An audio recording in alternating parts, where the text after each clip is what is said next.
All right, so we're going to read some more from Diary of a Wimpy Kid.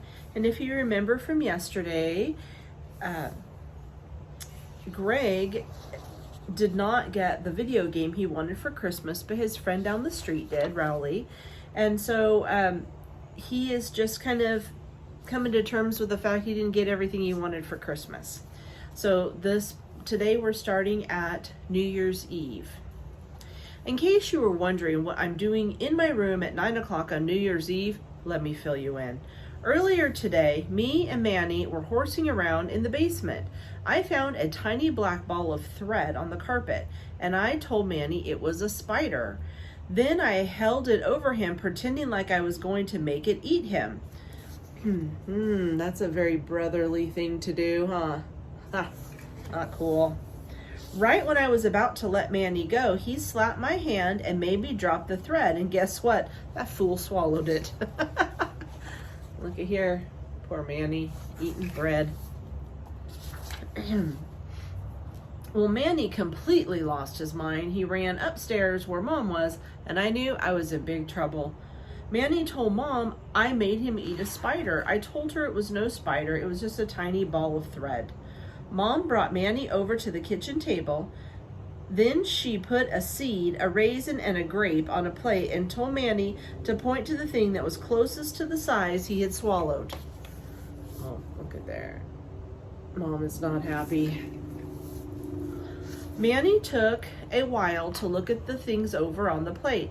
Then he walked over to the refrigerator and he pulled out an orange. So that is why I got sent to bed at 7 o'clock and I'm not downstairs watching the New Year's Eve special on TV. And that's also why my only New Year's resolution is to never play with Manny again. Oh, poor little brother. Right here, he goes over and grabs an orange. January. This is a Wednesday. I found a way to have some fun with the big wheel Rowley got me for Christmas. I came up with this game where one guy rides down the hill and the other guy tries to knock him off with a football. Rowley was the first one down the hill and I was the thrower.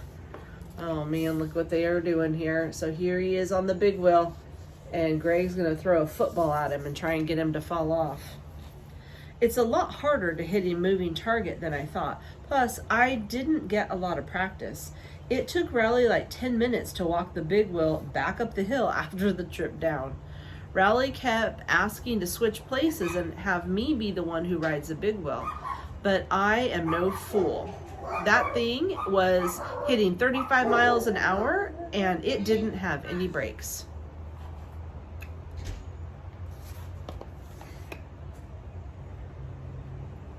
So Rowley says, "Do you want to have a turn now?" as he was panting going up the hill. And Greg says, "No thanks, I'm not as good as you." He's trying to get him to stay on the bike.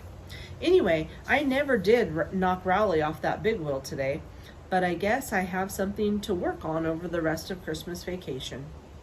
Thursday. I was heading up to Rowley's today to play our big wheel game again, but Mom said I had to finish my Christmas thank you notes before I went out anywhere.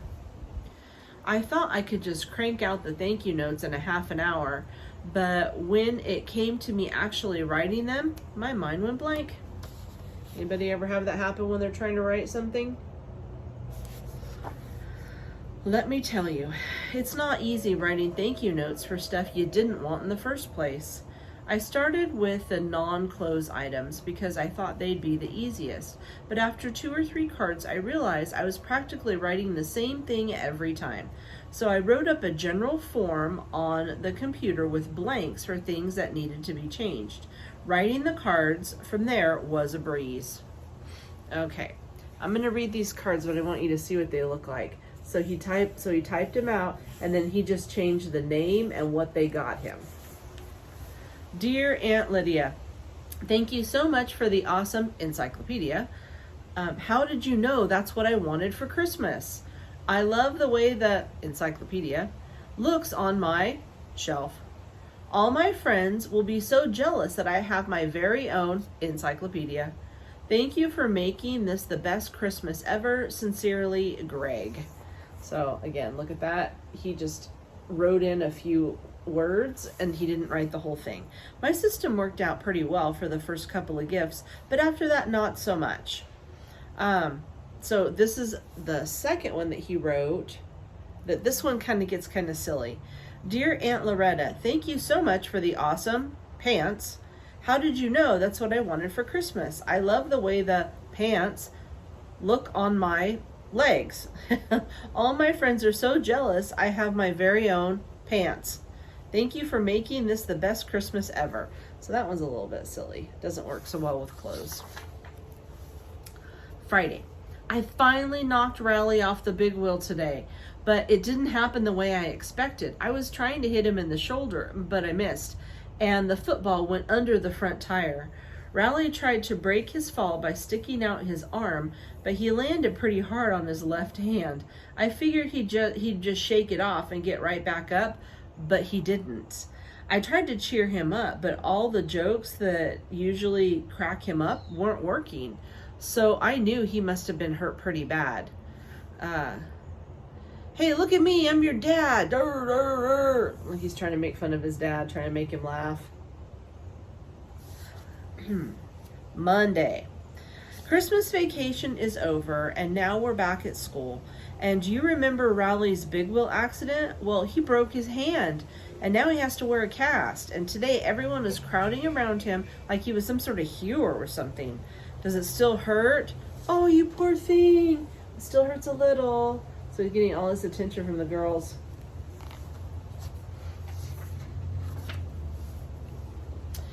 I tried to cash in on some of Riley's new popularity, but it totally backfired.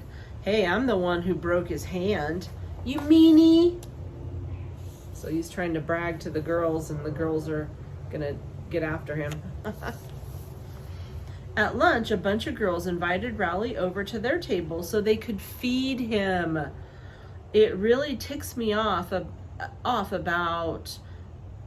What really ticks me off about that is that Riley is right-handed and it's his left hand that's broken. So he could have fed himself just fine. And here comes the airplane.